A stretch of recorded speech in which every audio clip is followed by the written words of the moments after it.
Expose. News with no exception, expose.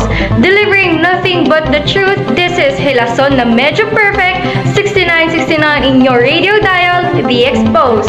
Your news, our business. Broadcasting live from LA Lanton, Napopong General Santos City. Good afternoon, Earth.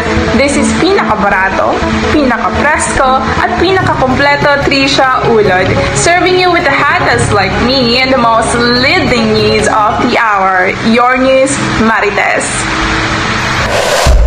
So for the headlines, SMUK or Samaranao Ukay-Ukay is now on alert level 3 declared by the Department of Health due to the rampant cases of diabetes mellitus. Diabetes mellitus is a chronic metabolic disorder characterized by persistent hyperglycemia. It may be due to the impaired insulin secretion, resistance to peripheral actions of the insulin, or both. Chronic hyperglycemia in synergy with other metabolic aberrations in patients with diabetes mellitus can cause damage to various organ systems. There are two types of diabetes mellitus, where there is type 1 and type 2. The type 1 is basically about genetic disorder that often shows up in early stage of life. And type 2 is largely diet related and develops over time. If you have type 1 diabetes, your immune system is attacking and destroying the insulin producing cells in your pancreas. So we should know about the type 2 differences. Now, what are the risk factors that we can have or we may face when we have diabetes mellitus? The risk factors for type 1 diabetes is that, well, of course, although the exact cause of type 1 diabetes is unknown, factors that may signal an increased risk include family history, environmental factors, the presence of damaging immune system cells or the autoantibodies, and geography. There are also risk factors when you have the type 2, of course. And what are these? Researchers don't fully understand why some people develop pre-diabetes and type 2 diabetes and others don't. It's clearly that certain factors increase the risk. However, these are the factors that may affect the health of the person if you have the diabetes type 2. The weight, inactivity, family history, race or ethnicity, the age, gestational diabetes, polycystic ovary syndrome, high blood pressure, and abnormal cholesterol and triglyceride levels. Here's fresh pa sa tanan na fresh, puti pa sa Clorox na gamay na lang wala na'y dugo. Azia Labaw for more details. Thank you, Marites. We are now here at the SMUK, or also known as Samaranao Ukay-Ukay, with our patient Martha, who is a 31-year-old female with a medical record staff who works 8 hours a day for 5 days, who was diagnosed with diabetes mellitus here at the small province of UK. Now, Martha, according to the records, Martha stands 5'4" and weighs 70 kilos.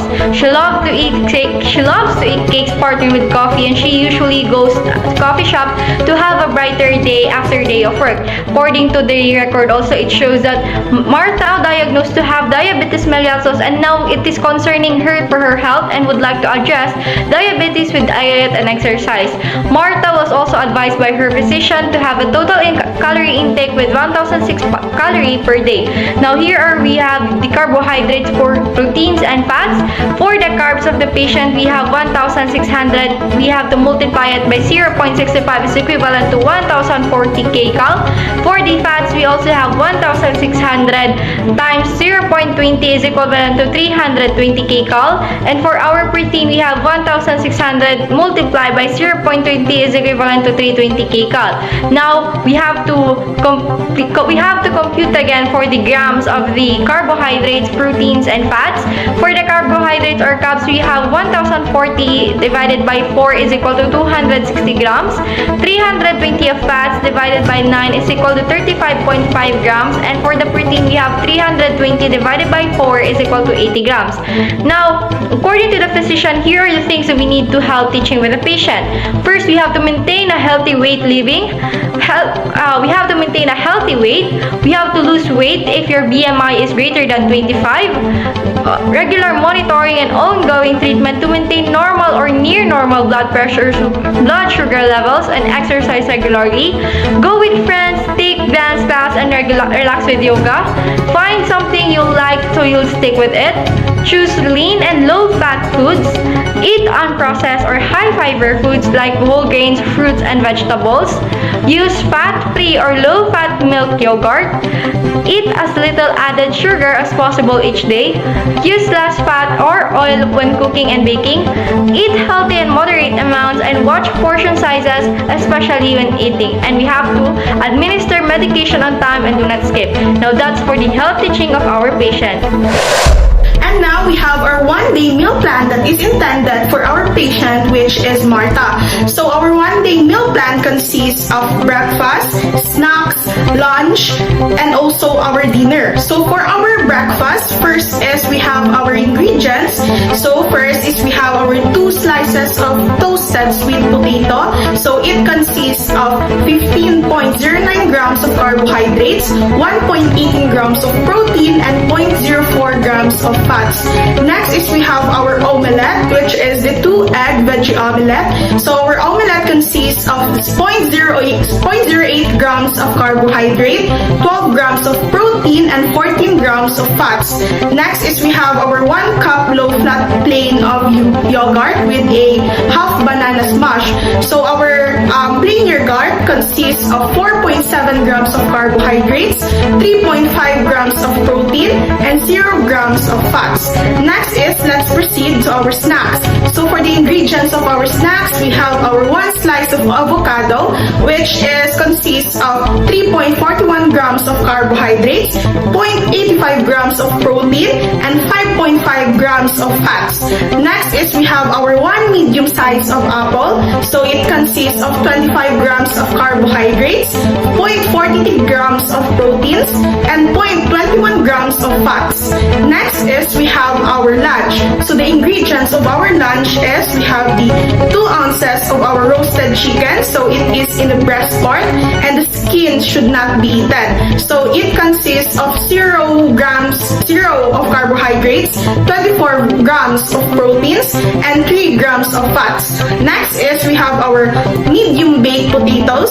So it consists of 13.12 grams of carbohydrates, 1.54 grams of proteins, and 0.07 grams of fats. Next is we have our steamed asparagus. So it has no carbohydrates, the 2.2 grams of proteins, and 0.2 grams of fats. Next is we have our medium size or orange. So it consists of 10.78 grams of carbohydrates, 0.86 grams of proteins, and 0.11 grams of fats. Next is, let's proceed to our dinner.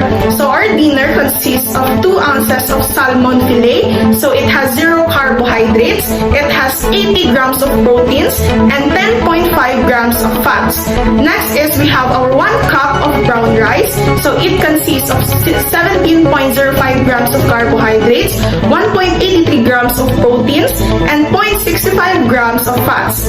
Next is we have our 1/2 cup of steamed broccoli. So it consists of 6 grams of carbohydrates, 2.5 grams of proteins, and 0 grams of fats. And last but not the least is we have our 1 medium size of mangosteen. So our mangosteen consists of 4.38 grams of carbohydrates, 0.15 grams of proteins, and 0.05 grams of fats.